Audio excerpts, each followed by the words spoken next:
stood in the largest room he had ever seen. The walls were made of some kind of crystal that glowed with soft blue and purple light. Above him, the ceiling stretched so high that he could barely see where it ended. Around him were beings from 200 different worlds. Some had scales, some had fur, and some looked like they were made of living metal. None of them looked like humans. Dr. Lisa stood to his left. She was a scientist who had spent 20 years studying alien technology. To his right was General Peter Hayes, a military man with gray hair and sharp eyes. All three of them wore formal suits that felt too tight in this moment. Chancellor moved to the center of the room. He was tall, at least 8 feet, with skin that changed colors as he moved. Right now it was a deep purple. Had learned that purple meant the Chancellor was feeling important and powerful. "Ambassador," the Chancellor said. His voice came through a small device that translated his words into English. "We have brought you here to make you an offer that will change the future of your species forever." Felt his heart beat faster. He had been preparing for this moment for 6 months. Every diplomat on Earth had been watching and waiting to see what the Galactic Confederation wanted from humanity. "The Confederation welcomes humanity to join our alliance," continued. "We have existed for 12,000 years. We have kept peace across this galaxy. We have protected weak species from strong ones. We have shared knowledge and technology. We offer this same protection to Earth." A being with 6 arms and skin like tree bark stepped forward. This was the representative. "You must understand," they said, "space is dangerous. There are species that destroy others for resources. There are pirates who attack colonies. There are diseases that can wipe out entire planets. Alone, humanity will not survive." Another alien moved forward. This one looked almost like a human, except her eyes were completely black and she had no hair. She was from the species. "We have seen it happen before," she said. "Species that refuse our help always fall. Some are conquered. Some destroy themselves in wars. Some simply vanish. The galaxy is not kind to those who stand alone." Lisa leaned close to and whispered, "This sounds more like a threat than an offer." Nodded slightly but kept his face calm. He had to be careful. One wrong word could start a war. Chancellor raised one hand. Immediately the room became silent. "We do not wish to frighten you," he said. "We only speak the truth, but see what we offer in return. Technology that will let you travel between stars in days instead of months. Medicine that will cure diseases you cannot even treat. Energy sources that will power your world forever. Trade with 200 civilizations. Knowledge from species that have existed for millions of years." Had to admit it sounded incredible. Earth had only reached the stars 50 years ago. Human technology was primitive compared to what he saw around him. The ship that brought him here could cross the galaxy in a week. Human ships took years to reach even the closest stars. "What would be required of us?" asked. His voice was steady, but his hands were cold with sweat. The Chancellor's skin shifted to a lighter purple, almost pink. That meant he was pleased. "Simple requirements," he said. "You would follow Confederation law. You would contribute ships and soldiers to our defense forces. You would allow us to establish bases in your territory. You would accept our guidance on matters of government and economy. In return, you receive everything we have offered." General Hayes made a small sound, knew what it meant. Those were not simple requirements. Those were the requirements of surrender. "How many species have refused this offer?" Lisa asked suddenly. The room became very quiet. Chancellor's skin turned a darker purple, almost black. That was anger. "No species has ever refused," the representative said quickly, "because no species is foolish enough to choose death over safety." "We would need time to discuss this with our government," said. "This is not a decision one person can make." "Of course," said, his skin returning to normal purple. "We give you 30 of your Earth days. Return here with your answer. But know this, Ambassador, the Confederation does not make this offer twice. Accept, and humanity joins the greatest alliance in history. Refuse, and humanity faces the galaxy alone." That night could not sleep. He stood in his quarters looking out at the stars. Somewhere out there was Earth. Somewhere were the 8 billion humans who were waiting to hear what happened. His communicator buzzed. It was a secure line directly to Earth. President Wells appeared on the small screen. She looked tired. It was probably the middle of the night back home, too. "I watched the recording of the meeting," she said. "What do you think?" "I think they are not telling us everything," he said. "I think there is more to this confederation than they want us to know." "Our intelligence teams have been working," the president said. "We have intercepted some communications. We have talked to species that are not part of the confederation. What we have learned is disturbing." She sent him a file, opened it, and began to read. The more he read, the colder he felt. The confederation was not an alliance. It was an empire. Species that joined gave up all real power. The confederation controlled their resources, their laws, their military, everything. Member species had tried to leave before. They were stopped by force. Their leaders were removed and replaced with beings who would obey. Several species had lost their entire culture within a few generations. Their languages were forgotten. Their traditions disappeared. They became tools of the Confederation, nothing more. "There is something else," President Wells said. "We found records of 3 species that refused to join. One was conquered and absorbed.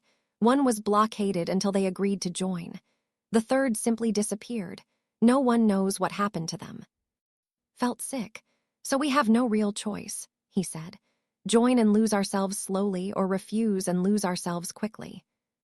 "There is always a choice," the president said. "The question is whether we have the courage to make it." They talked for another hour, gave his recommendations. The president listened carefully. When they finished, she looked directly at him through the screen. "I am calling an emergency meeting of the Cabinet and the World Council," she said. "We will make a decision in 20 days. Whatever we decide, you will have to deliver the message. Are you prepared for that?" "Yes, Madam President," said. "Good, because I think our answer is going to shock them. I think our answer is going to change everything." The connection ended. Stood alone in the dark, looking at the stars.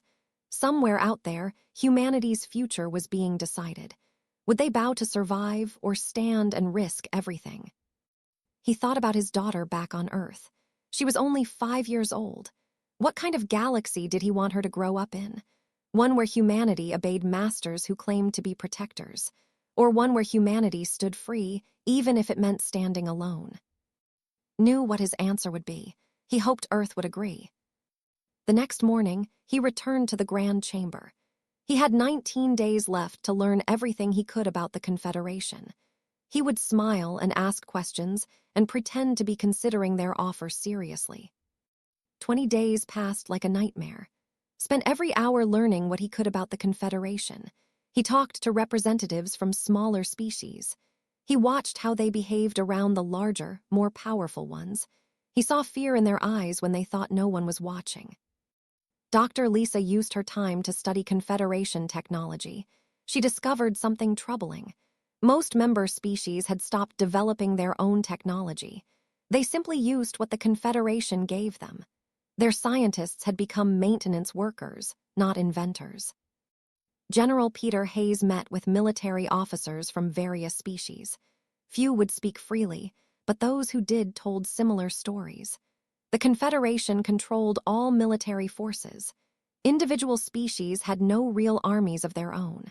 If they wanted to defend their homes, they had to ask permission first. Now the 30 days were over. Stood outside the Grand Chamber holding a small data pad. On it were his orders from President Wells. His hands were steady, but his mouth was dry. Lisa stood beside him. "Are you ready?" she asked. "No," said honestly, "but we are doing this anyway." General Hayes checked his uniform one last time.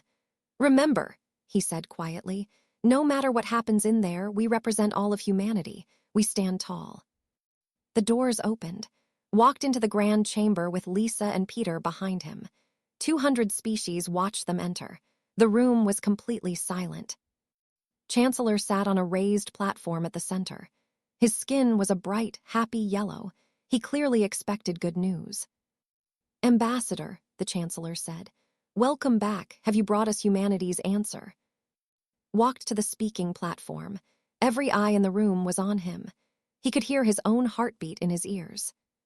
"Chancellor, honored members of the Confederation," began. His voice was clear and strong. "I have discussed your generous offer with my government. We have considered it carefully from every angle." He paused. This was it, the moment that would change everything. "Humanity respectfully declines membership in the Galactic Confederation. We choose to remain independent. We will govern ourselves." For 3 seconds, there was absolute silence. Then the room exploded. The Chancellor's skin went from yellow to red to black in the span of a heartbeat. "What?" he roared. The translator made his voice sound like thunder. "What did you say?" "We decline," repeated. "We thank you for your offer, but humanity will remain free." The representative jumped to his feet. "This is insane. No species has ever refused. You will be destroyed." The delegate's black eyes went wide. "You do not understand what you are doing. You are choosing extinction." Other voices joined in. Some were angry. Some sounded confused. A few noticed said nothing at all. They just watched with expressions he could not read. Chancellor raised both hands. The room slowly became quiet again. His skin was still black with rage, but his voice was controlled. "Ambassador," he said slowly, "perhaps you misunderstood our offer. Let me be clear. The Confederation protects its region of space. Those who are not members are not protected. You will face threats you cannot imagine. You will be alone against forces that have destroyed civilizations older than yours." "We understand the risks," said, "but we believe that freedom is worth those risks." Lisa stepped forward. "We appreciate what you have built here," she said, "but humanity believes that self-determination is not negotiable, not at any price." The Chancellor leaned forward. "You think this is about pride, about independence? Let me tell you what this is really about. This is about survival. You are infants in a galaxy of giants. Without us, you will not last a decade." "Then we will make the most of that decade," General Hayes said firmly. Chancellor stood up. He was huge, towering over everyone. "I am giving you one more chance. One, return to your government. Tell them they have made a mistake. Come back in 7 days and tell us you accept. This is my final offer." "And if we do not?" asked. "Then humanity will face the consequences of its foolishness.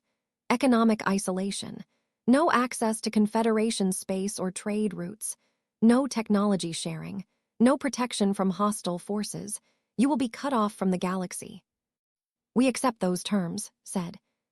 The Chancellor's skin went even darker. You accept being destroyed." "We accept being free," said. For a long moment, the Chancellor stared at him.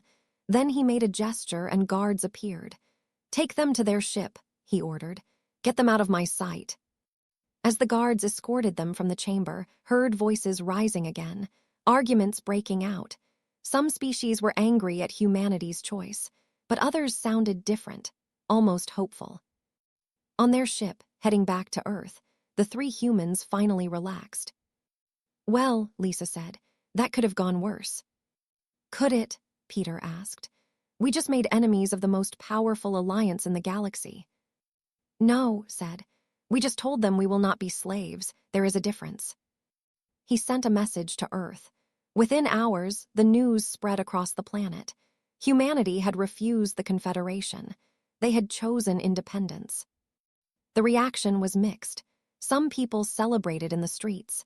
They were proud that humanity had stood firm. Others were terrified. They believed the Confederation would destroy Earth. President Wells gave a speech that was broadcast worldwide. "Today, humanity made a choice," she said. "We chose to remain free. We chose to control our own destiny. Will this choice be easy? No. Will it be safe? No, but it will be ours. We will not trade our freedom for protection. We will not surrender our independence for technology. We are human beings and we bow to no one." Her words were also broadcast into space. Every species with a receiver heard them. In the Confederation, the reaction was immediate. Chancellor called an emergency session. "The humans must be made an example," he said. "If we allow this, other species will question our authority." But not everyone agreed. The representative from a small species called the spoke up. Perhaps, he said carefully, we should ask ourselves why the humans refused. What did they see that frightened them more than facing the galaxy alone? He was silenced quickly, but the question remained. On Earth, preparations began. General Hayes took control of all defense forces. Every ship, every weapon, every soldier was put on alert. If the Confederation came with violence, humanity would be ready. Engineer Daniel Foster led teams working around the clock. They studied every piece of alien technology they had. They looked for weaknesses. They developed new weapons based on human science, not alien gifts. Diplomat Helen Clark reached out to species outside the Confederation. She offered friendship and trade. Some ignored her, others listened. A few responded with interest. 3 weeks after his refusal, a Confederation fleet appeared at the edge of human space. 12 warships, each larger than anything humanity had built. They did not attack. They just sat there, watching.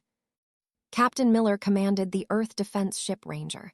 He and his crew faced the alien fleet from the opposite side of the boundary line. Neither side moved. It was a test of will. For 5 days, both sides stared at each other across empty space. Then, without explanation, the Confederation fleet turned and left. It was a small victory, but everyone knew it was only the beginning. In her office, President Wells read reports from Intelligence Director Frank Warren. The Confederation was divided. Some wanted to crush humanity immediately. Others wanted to wait and let isolation do the work for them. A few, surprisingly, were secretly impressed by humanity's courage. What do you think they will do? Wells asked Frank. They will hurt us, Frank said honestly. They will cut off our trade. They will turn other species against us. They will make life difficult, but I do not think they will attack directly, not yet. Why not? Because they are afraid, Frank said. Not of our weapons or our ships. They are afraid of what we represent. We are proof that species can say no to them. If we survive, others might try the same thing. Wells nodded slowly. Then we must survive, whatever it takes. The next day, Earth received a message from an unknown source. It was encrypted heavily. When they finally decoded it, they found a simple text. You are not alone. There are others who admire what you have done. We cannot help openly, but we will help in secret. Watch for ships marked with a green star. They are friends. The message was signed by the... Read the message and smiled. Perhaps humanity was not as alone as the Confederation wanted them to believe. The sanctions came fast and hard. Within 2 weeks of humanity's refusal, the Confederation closed all trade routes to human ships. Any vessel flying Earth's flag was turned away from every major port. Technology exchanges stopped completely. Scientific data that had been freely shared suddenly became restricted. On Mars Colony, Administrator watched his supplies dwindle. The colony needed rare metals to maintain their life support systems. Those metals came from Confederation space. Now the shipments had stopped. How long can we last? He asked his chief engineer. 3 months, came the answer. Maybe 4 if we ration everything. Sent an emergency message to Earth. He was not alone. 6 other colonies reported similar problems. They had all become dependent on Confederation trade without realizing it. On Earth, President Wells faced her hardest decision yet. She could apologize to the Confederation and ask to reconsider. That might save the colonies, but it would mean surrender. Economic advisor Jonathan Pierce demanded exactly that. He was the owner of the largest mining company in human space. His business was dying without access to Confederation markets. We are destroying ourselves for nothing, he argued in the World Council. Pride does not feed people. Independence does not keep colonies alive. We must negotiate. Senator Victoria Hayes agreed with him. She represented industrial regions that were suffering. We can keep our independence and still work with the Confederation, she said. We do not have to join them completely. But President Wells knew better. There is no middle ground, she told the council. Either we are free or we are not. The Confederation will accept nothing less than total control. She turned to Dr. Lisa. Can we survive without them? Lisa had been working on this question since they returned from the Confederation. "Yes," she said, "but it will be hard. We need to change how we do everything." She presented her plan. Instead of relying on alien technology, humanity would develop their own solutions. Instead of importing rare materials, they would find substitutes. Instead of depending on others, they would become self-sufficient. "It will take time," Lisa warned. "It will be expensive. Many people will suffer in the short term, but in the long term, we will be stronger for it." Wells approved the plan immediately. Within days, every scientist on Earth and the colonies was working on the project. They called it Project Independence. Engineer Daniel Foster led the technical teams. He had studied alien technology for years. Now he took that knowledge and pushed it in new directions, human directions. "The Confederation uses element 142 for their ship engines," he explained to his team. "We do not have access to that element anymore, but we do not need it. We can build engines using element 47, which we have in abundance. They will be different, but they will work." His teams worked 20-hour days. Slowly, solutions began to appear. New propulsion systems, new power sources, new materials, all developed by human minds built by human hands. On the colonies, people adapted. Mars Colony began recycling everything. They built huge greenhouses to grow their own food. They mined local resources instead of waiting for imports. Administrator was amazed at how creative people became when they had no choice. But not everyone was happy with the situation. Protests broke out in several cities. People who had lost jobs blamed the government. Media voices questioned whether independence was worth starvation. Then the attacks began. The first bomb exploded in a shopping center on Luna. 47 people died. Investigation teams found evidence that the bomb was made with Confederation technology. Intelligence Director Frank Warren knew what this meant. The Confederation was not just isolating humanity. They were actively trying to destroy them from inside. His teams worked around the clock. They found Confederation agents hidden in human society.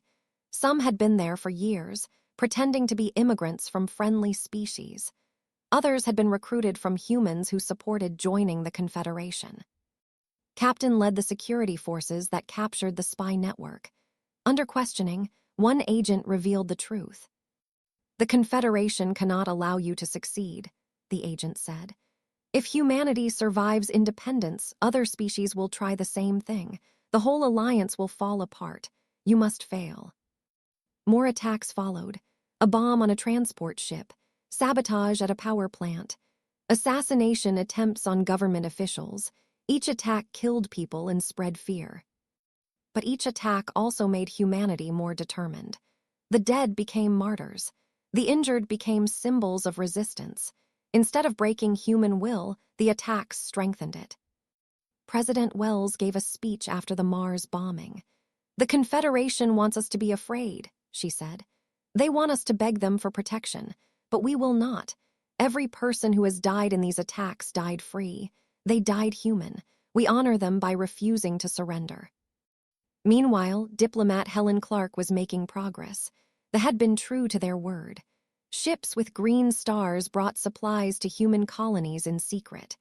The supplies were not much, but they were enough to keep people alive. Then they made contact. They were another small species in the Confederation. They were tired of being controlled. They could not leave openly, but they could help humanity survive. A third species, also reached out. Helen found herself building a secret network of species who supported humanity's choice. They were too afraid to act openly, but they shared information and resources in the shadows. "How many species feel like you do?" Helen asked a diplomat during a secret meeting. "More than the Confederation knows," came the answer. "You humans have started something. Others are watching. If you survive, they will find their courage too." But survival was becoming harder. The Confederation increased pressure. They convinced neutral species to refuse trade with humanity. They spread rumors that human ships were dangerous. They even offered rewards for information about human activities. On the border, military tensions increased. Confederation patrols became more aggressive. They crossed into human space and claimed they were chasing pirates. Human ships that went near Confederation territory were fired upon without warning. General Peter Hayes knew a larger conflict was coming. He began preparing humanity's forces for war, but he also knew the truth. In a straight fight, humanity would lose. The Confederation had more ships, better weapons, and thousands of years of experience. "We cannot fight them the way they expect," he told his officers. "We have to be smarter, faster, more unpredictable." He developed new tactics based on human history. Guerrilla warfare from Earth's past wars, ambush tactics, hit-and-run attacks, asymmetric warfare where the weak could hurt the strong. His officers trained every ship captain in these tactics. They prepared hidden weapons in asteroid fields. They mined jump points. They created supply caches in secret locations. If war came, humanity would not fight fair. They would fight to survive. At 6 months after the refusal, the situation reached a crisis point. The Confederation had assembled a massive fleet on the border. Intelligence reports said they were preparing for invasion. President Wells called an emergency meeting with her advisors. "How long until they attack?" she asked. "Days," General Hayes said. "Maybe hours." "Can we win?" Hayes was silent for a moment. "No," he said honestly. "Not in a conventional war, but we can make them pay for every meter of space they take. We can make the cost so high that they question whether it is worth it." Wells looked around the room at her advisors. These people had worked without rest for 6 months. They had sacrificed everything to keep humanity free. She could not let them down. "Then we fight," she said. "We show the Confederation that humans do not surrender. We show the galaxy that freedom is worth any cost." She prepared a message to broadcast to both humanity and the wider galaxy. In it, she laid out everything Frank Warren's teams had learned about the Confederation. How they controlled member species, how they crushed independence, how they punished any species that tried to leave. "The Confederation claims to protect the galaxy," she said in the broadcast. "But who protects the galaxy from them? They claim to bring peace, but their peace is the peace of slavery. Humanity chooses the chaos of freedom over the order of chains, and we will fight to prove that choice was right." The broadcast spread across the galaxy. In the Confederation, Chancellor watched it with fury. The human leader was exposing their secrets. She was turning their own propaganda against them. Worse, member species were listening. Some openly questioned whether the Confederation was really protecting them or controlling them. Small protests began on several worlds. The Confederation had to send peacekeepers to restore order. "This ends now," declared. "We invade Earth immediately. We crush this rebellion before it spreads." His war council agreed. Orders were sent to the fleet. 300 warships prepared to enter human space. The largest military operation in Confederation history was about to begin. On Earth, alarms sounded in every city.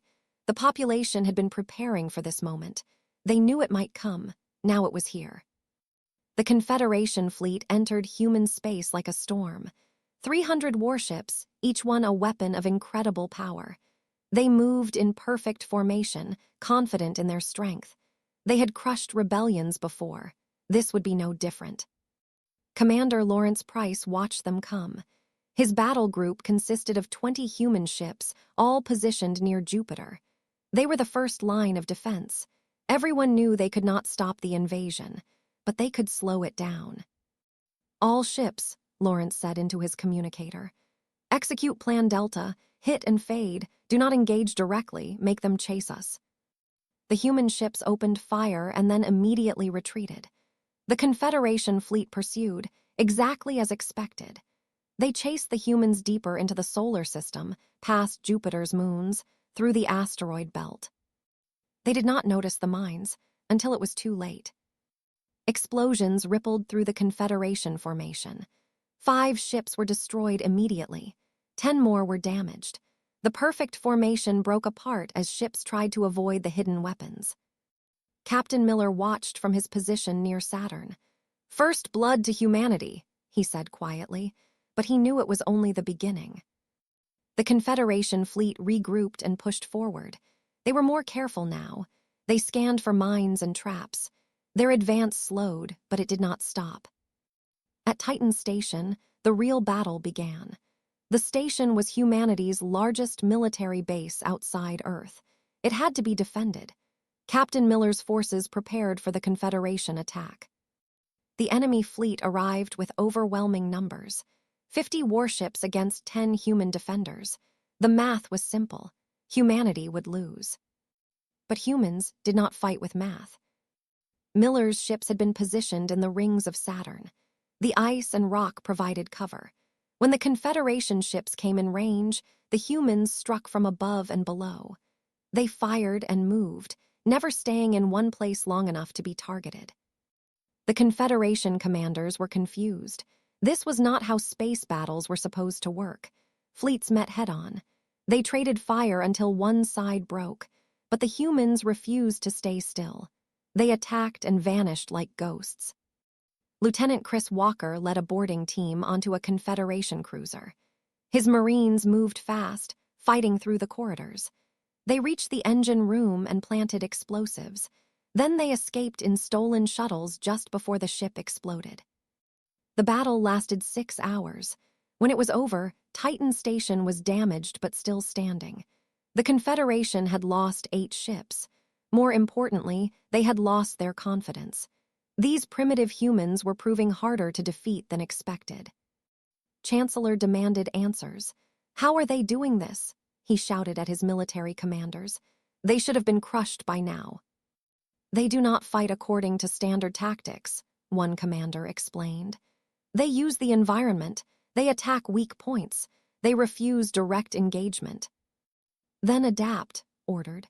"Change our strategy. Do whatever is necessary to end this quickly." But adapting was not easy. The Confederation military had followed the same tactics for thousands of years. They had become predictable. Humanity, desperate and creative, was anything but predictable. Engineer Daniel Foster worked around the clock on a new weapons system. He had been studying Confederation ships captured during the fighting. He found a weakness in their shields. The shields were designed to stop energy weapons, but they were less effective against old-fashioned kinetic projectiles. Bullets. "We are going back to basics," he told his team. "Mass drivers, weapons that fire solid metal at high speed. Their shields will not stop them." Within weeks, every human ship was being refitted with the new weapons. The next time they met the Confederation fleet, the results were spectacular. Confederation shields flickered and failed as metal slugs punched through them. 3 more enemy ships were destroyed. But the cost was terrible for humanity, too. Mars' colony suffered an orbital bombardment. Thousands died. The city of New Beijing was hit by a missile that penetrated the defensive grid. Entire neighborhoods were destroyed. President Wells attended memorial services almost every day. She saw the faces of the dead. She heard the crying of families. She questioned herself constantly. Had she made the right choice? Was independence worth this much blood? Then she received a message from Mars. The survivors were rebuilding. They were not asking to surrender. They were asking for more weapons to fight back. "We chose this," the message said. "We knew the cost. Do not dishonor our dead by giving up now." Wells felt her resolve strengthen. Humanity had made their choice. They would see it through. Meanwhile, Helen Clark's diplomatic work was bearing fruit. 5 more species had secretly contacted Earth. They were all small member species of the Confederation, tired of being controlled. They could not fight openly, but they could share information. Through them, Earth learned about the Confederation's supply lines, where their ships refueled, where they stored ammunition, where their command centers were located. General Peter Hayes used this information to plan a desperate strike. The Confederation fleet was being supplied from a massive depot in neutral space. If that depot was destroyed, the invasion force would be crippled.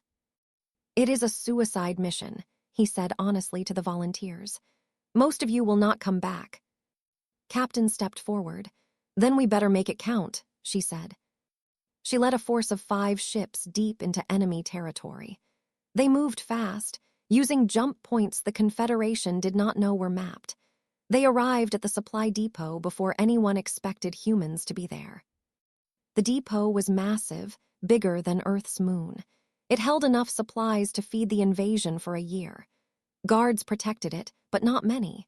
The Confederation never expected an attack this far from human space. Ships struck hard. They targeted fuel storage first. Explosions rippled across the depot. Then they hit the ammunition reserves. The secondary explosions were visible from 3 solar systems away. But they had awakened the guards. Confederation warships converged on the human attackers, knew they could not fight them all.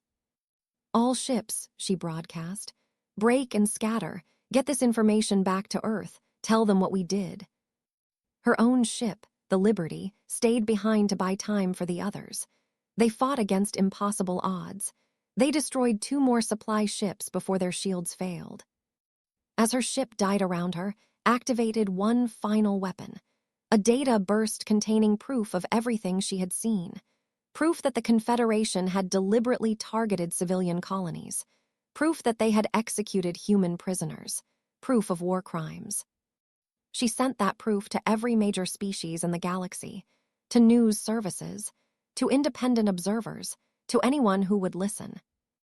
The Liberty exploded, taking 3 Confederation ships with it, but its final message spread across the galaxy like fire. Species that had supported the Confederation began to question. News services demanded answers. Independent observers called for investigations. The Confederation's claim to moral authority was crumbling. In the Grand Chamber, Chancellor faced a crisis. Member species were demanding answers. Some openly questioned the war. The representative stood up in the middle of a session and called for a ceasefire. "This war is wrong," they said. "The humans only wanted to be free. We are slaughtering them for that. What does that make us?" Had him arrested for treason, but the damage was done. Other species saw what happened. They realized that dissent was met with punishment, just like the humans had said. 3 member species their ships from the invasion force. They claimed maintenance problems, but everyone knew the truth. They no longer wanted to fight this war. On Earth, Dr. Lisa achieved a breakthrough. She had been studying energy shield technology since the war began. Now, she had found a solution to the Confederation's advantage. "Their weapons are based on focused energy," she explained. "Lasers, plasma beams, particle cannons. What if we could disperse that energy before it hits us?" She developed a new shield system that scattered energy attacks. It required massive amounts of power, but Earth had fusion reactors that could provide it. Within weeks, the new shields were being deployed on every human ship and defense station. The next Confederation attack on Earth itself failed spectacularly. Their weapons struck the shields and simply vanished, their energy scattered into space. The human defenders held firm. Earth survived. In the Confederation, panic began to set in. The war that was supposed to take days had lasted months. They had lost dozens of ships. Their supply lines were disrupted. Member species were questioning orders. And worst of all, the humans were still fighting. Chancellor called his war council. "We end this now," he said. "Prepare the planet destroyers. If we cannot conquer Earth, we will destroy it. That will end human resistance forever." His commanders were shocked. Planet destroyers were weapons of last resort. They had not been used in 5,000 years. Using them on Earth would mean killing 8 billion humans. "Is that necessary?" one commander dared to ask. "It is necessary to preserve the Confederation," said. "If humanity survives this war, our alliance is finished. Other species will rebel. We must make an example that terrifies everyone else into obedience." But had miscalculated. The plan to use planet destroyers was leaked by a member of his own council. The information reached who sent it to Earth. When humanity learned that the Confederation planned to destroy their home world, something changed. This was no longer about independence. This was about survival of the entire species. General Hayes prepared Earth's final defense. Every ship, every weapon, every soldier. If the Confederation came with planet destroyers, humanity would throw everything they had at them. But Hayes also sent a message to every species in the galaxy. The Confederation plans to commit genocide, the message said. They will kill 8 billion humans to protect their power. If you allow this, you prove that the Confederation is not an alliance. It is a dictatorship. And you are not. Chancellor stood before the Confederation Council with his last card to play. His skin had turned a color no one had seen before, a sickly gray that showed his desperation. Members of the Council, he said, his voice shaking slightly. We face the greatest crisis in our history. 3 species have declared independence. Others are wavering. If we do not act now, the Confederation will collapse. He activated a hologram showing Earth. I propose we use the planet destroyers on humanity's home world. One strike will end this rebellion and show the galaxy what happens to those who defy us. The chamber erupted in shouts. Some species supported him. Others were horrified. The delegate stood and said, "We have never used planet destroyers on a populated world. This would make us mass murderers." "It would make us survivors," shot back. "The humans started this. They chose to stand alone. They chose to fight. Now they must face the consequences." Far away, sat in a cell in the Confederation capital. He had been arrested when the war began, held as a prisoner. But he could hear the arguments from his cell. He could hear the Confederation tearing itself apart. On Earth, President Wells received the news about the planet destroyers. She had expected this. The Confederation had lost the conventional war. Now they were willing to commit genocide to save face. She called an emergency broadcast. Every human, every colony, everyone who could hear would know her words. She also made sure the message went out to the galaxy. "People of Earth," she began. Her voice was calm, but her eyes showed the weight of what she was about to say. "The Confederation has threatened to destroy our world if we do not surrender. They will kill 8 billion of us to prove their power." She paused, letting that sink in. "I could surrender. I could save lives by giving in. But then I think about what we would be saving. A humanity that kneels. A humanity that accepts chains to avoid death. Is that worth saving?" Her voice grew stronger. "No, 1,000 times no. We chose freedom knowing it might cost us everything. That choice still stands. If Earth falls, every human in every colony will continue to fight. We will become the galaxy's conscience. We will remind every species what the Confederation really is. And we will never, ever surrender." She ended the broadcast with words that would echo across the stars. "You may destroy us, but you cannot break us. We are humanity, and we choose to be free." The message reached the Confederation Council while they were still debating. The effect was electric. Species that had been wavering suddenly found their courage. The delegate stood up. "I speak for my people," he said clearly. "We declare independence from this alliance. We will not be part of genocide." The delegate joined him. "We also choose freedom." One by one, 7 more species stood and made similar declarations. The Confederation Council was dissolving in front of his eyes. "You are committing treason," shouted. "Guards, arrest them all." But the guards did not move. They looked at each other, uncertain. Some of them came from the species that had just declared independence. Who were they supposed to be loyal to? In the chaos, someone opened cell. It was a guard, one who had often spoken with during his imprisonment. "Go," the guard said. "Tell your people what happened here. Tell them the Confederation is finished." Ran through the corridors of the Capitol building. He found Lisa and Peter Hayes being held in another section. Together, they made their way to the docking bay and found a small ship. As they escaped, they looked back at the Confederation capital. Fires were burning in several buildings. Ships were leaving in all directions. The alliance that had lasted 12,000 years was collapsing. Back in the council chamber, the delegate did something unexpected. She called for a vote of no confidence in Chancellor. "This war was his choice," she said. "He led us into disaster. He threatened genocide.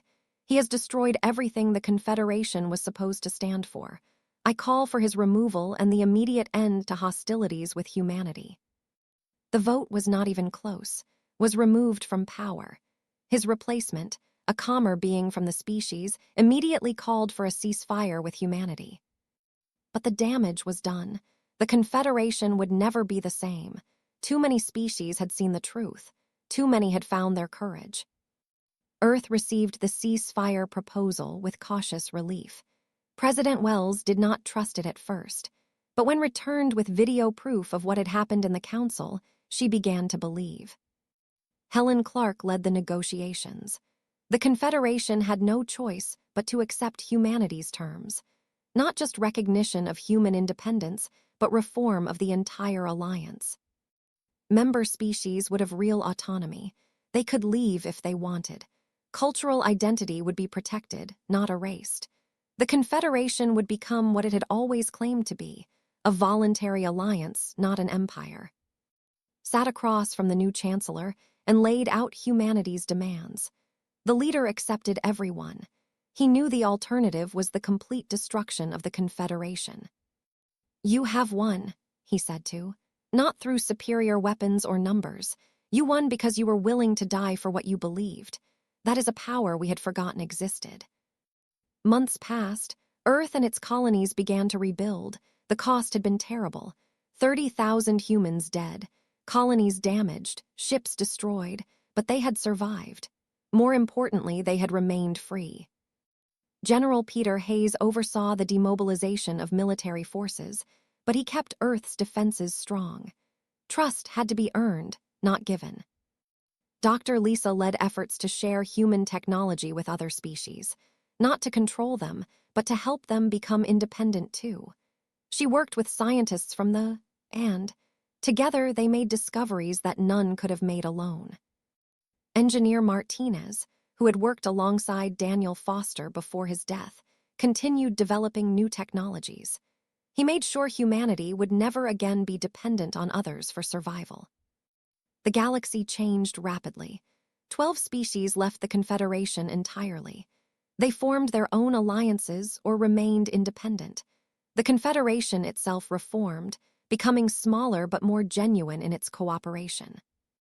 And formed a close alliance with humanity. They called themselves the Free Worlds Coalition. Other species, inspired by humanity's example, began approaching them. The coalition grew. President Wells traveled to Mars Colony for a ceremony. They were dedicating a memorial to those who died in the war. Among the names was Daniel Foster, the engineer whose work had helped save humanity. His widow, Karen, stood with their 2 children. Wells spoke to them, thanking them for Daniel's sacrifice. Karen looked at her with tears in her eyes. "Was it worth it?" she asked. "All these deaths, all this suffering, was freedom worth that price?" Wells looked at the memorial, at the thousands of names carved in stone. "I cannot say yes without feeling the weight of every person we lost," she said honestly. "But I can tell you this, if we had surrendered, Daniel would have died anyway, slowly, as everything that made him human was stripped away. At least he died fighting for something real." Karen nodded slowly. "He would have wanted that," she said. "He always said that some things were worth more than safety." Across the galaxy, the story of humanity's choice spread. On worlds that had accepted Confederation rule for thousands of years, people began asking questions. Why should they obey laws they did not make? Why should they fight wars they did not choose? Why should they surrender their culture to preserve someone else's power? The answers led to more declarations of independence. Some were peaceful, others required struggle. But humanity had shown that it could be done. One species, barely into space for a century, had stood against an empire and won. Ambassador stood before the first meeting of the Free Worlds Coalition. Representatives from 40 species filled the chamber. All had chosen independence. All had been inspired by humanity's example. "We gather here not as subjects or servants," said, "but as free beings governing ourselves. No one here will tell others how to live. No one here will demand submission. We offer cooperation, not control. We offer friendship, not dominance. And we prove that the galaxy can exist without empires." His words were broadcast across space. Billions watched and listened. The old order was dying. A new galaxy was being born. On Earth, children learned a new history. They learned about the day humanity said no to an empire. They learned about the price of that choice and why it was paid willingly. They learned that freedom is not given by others. It is taken by those brave enough to claim it. President Wells, now in the final year of her term, sat in her office late at night. She received a message from an unexpected source. Chancellor's successor sent his gratitude. "By refusing us, you saved us," the message said. "We had become something terrible. We convinced ourselves that control was the same as protection. You showed us the truth. The Confederation still exists, but it is better now because of what you did." Wells smiled slightly. She had not expected gratitude from the beings who had tried to destroy Earth. But perhaps that was the real victory, not just surviving, but changing minds. The next day, a new human ship launched from Earth. It was called the Independence. Captain Jennifer Lawrence commanded it, with a crew of both humans and aliens who chose to serve together. Their mission was simple: explore the galaxy beyond all known boundaries. They would go where no one had gone before, not as conquerors or subjects, but as free beings discovering the universe. As the Independence jumped into unknown space, the crew knew they carried something precious with them. They carried the proof that freedom was possible, that even the smallest species could stand against the largest powers, that courage and principle could change the galaxy. The Confederation still existed, smaller and reformed. The Free World's coalition grew stronger each day. Independent species traded and cooperated without surrendering their identity. The galaxy had learned something it had forgotten over thousands of years. Empires rise and empires fall, but the desire for freedom, once awakened, cannot be destroyed. It spreads like light pushing back darkness. It inspires others to find their courage, and it reminds everyone that being part of something is only valuable if you choose it freely. Humanity had taught the galaxy this lesson at great cost. 30,000 names on memorials, colonies rebuilt, ships reconstructed, but those losses had meaning. They proved that some things were worth dying for. Freedom was one of those things. And now, for the first time in 12,000 years, the galaxy truly knew what freedom meant. Not the freedom granted by a stronger power, but the freedom claimed by beings who refused to kneel. The old galaxy had died the day humanity said no. A new galaxy was born in its place. One where species chose their own paths, where alliances were built on respect, not fear, where even the smallest voice could say no to the largest power and be heard. It was a better galaxy, messier perhaps, more chaotic, but better. Because it was free. And that freedom, humanity had proved, was worth any cost. "Burrs, you are slaves." The message reached every corner of the galaxy. Species that had remained neutral now had to choose: support genocide or support humanity's right to exist. They were the first to act. They declared independence from the Confederation. Within hours, they did the same. Then they made their move. They seized Confederation bases in their home system and declared themselves free. The Confederation was suddenly fighting on multiple fronts. What had started as a war to crush one rebellious species had become a war to hold their entire alliance together. Chancellor watched his empire crumbling and knew he had to act fast, but he had run out of time. Captain Miller stood on the bridge of the Ranger. His crew was ready. Every human ship was ready. They knew they were outnumbered, and they knew many of them would die. But they also knew they were fighting for something the Confederation had forgotten. Something worth more than safety or technology or trade. They were fighting for the right to be themselves, the right to choose their own path, the right to be free. The Confederation fleet crossed into human space. The war for independence had begun. In space, human colonies began preparing for hard times. They knew supplies from Confederation space would stop. They knew trade would become difficult, but they also knew something else. They were free, and freedom, they were learning, gave them strength they never knew they had. The galaxy was watching humanity now. Some watched with anger, some with fear, but others watched with hope. One small species had stood up to an empire. No one knew what would happen next, but everyone knew that the galaxy had changed. The question was no longer if species would challenge the Confederation. The question was when. But in his heart, he already knew. Some things were worth more than safety. Some things were worth more than technology or trade or protection. Freedom was one of those things, and he suspected humanity was about to prove it.